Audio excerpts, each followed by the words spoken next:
最近有一個醫學論文啊，講說這個喝茶好像可以增加骨質密度，所以我今天要跟大家談談喝茶是否能增加骨質密度，有沒有什麼對健康上的一些加分的效果哈？要怎麼避免骨質密度的降低呢？請把影片看到最後，我後面會告訴你應該怎麼辦。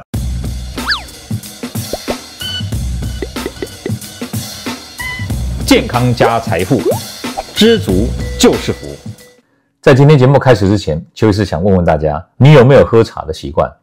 有喝茶的習慣，請在留言區裡面打1；沒有喝茶的習慣呢，請在留言區裡面打0，讓邱醫師看看我們一般民眾當中呢，大概喝茶的幾率有多高。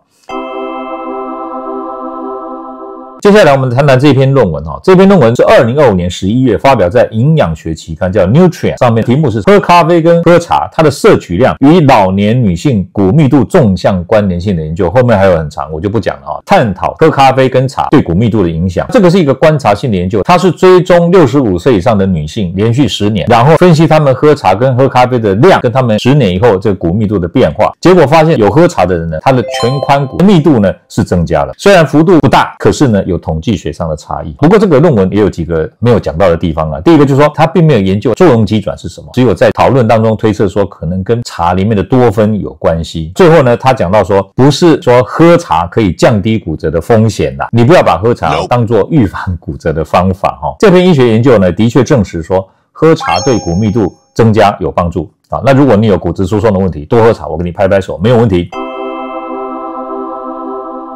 機轉茶裡面有個兒茶素它就是一種多酚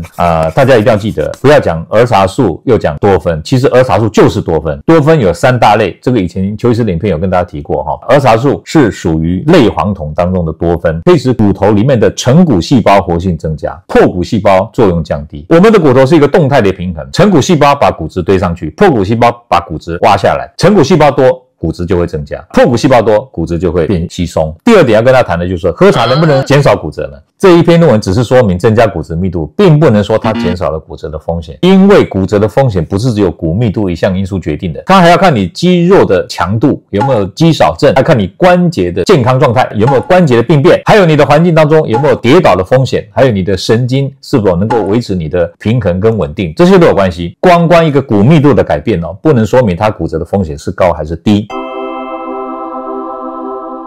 以前我跟大家提過說喝咖啡如果喝多的话可能会影響骨質密度。在2013年瑞典有一個醫學論文他統計喝咖啡喝很多的人呢，他骨質密度可能真的會降低。不過這個喝咖啡喝很多的人呢，他是一天喝超過4杯咖啡才叫喝很多。如果你一天喝的咖啡只有1杯甚至不到1杯那個就是喝很少的咖啡。喝很多的人呢跟喝很少的人一比發現說喝很多人大概骨質密度會低2%到4%，可是並沒有因為這樣增加了骨折的風險到了2014年的時候，韓國也有一個研究發現說喝咖啡的人呢的確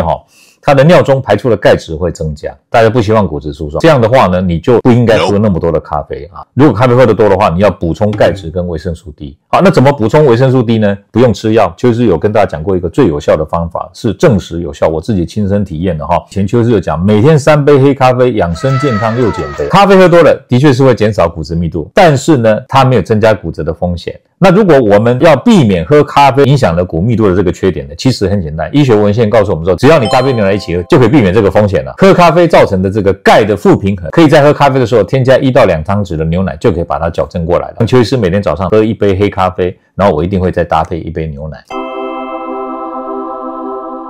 像邱醫師每天一定喝茶我的喝茶方式呢，就是用一個1000cc 的水壺把茶葉放進去先用熱水燙一下。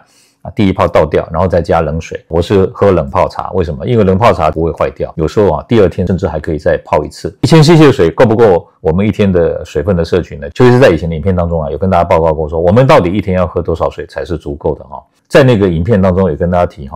其實我們需要2000多 cc 的水呢，它可以從很多種形式當中的来源獲取。像我們的新陳代謝本身就会產生大概100到200 cc 的水分，那我們從蔬菜、水果、食物當中獲取的水分一天大概也有800 cc， 所以新陳代謝加上我們的食物当中获取的水分，一天大概就有1000 cc。如果你需要的是2100 cc， 1000 cc 其實已經可以從我们的新陳代謝跟我们的食物当中已經獲取了，所以你大概再喝個1000多 cc 就已經夠了。所以我這樣子替自己準備一壺1000多 cc 的水把它喝完，再多個2-3杯的咖啡，其實已經夠了好，那當然你多喝一點對健康也沒有什麼壞處嘛。如果你的腎臟功能很好，排尿也很正常，當然你多喝一點水是沒有什麼問題的。希望今天分享的內容對你有所幫助，歡迎大家訂閱邱氏頻道，按讚分享，打開小鈴鐺獲取最新的訊息。我們下回再見嘍，拜拜。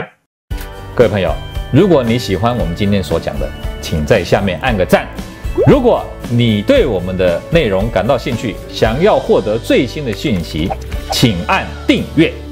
下回見。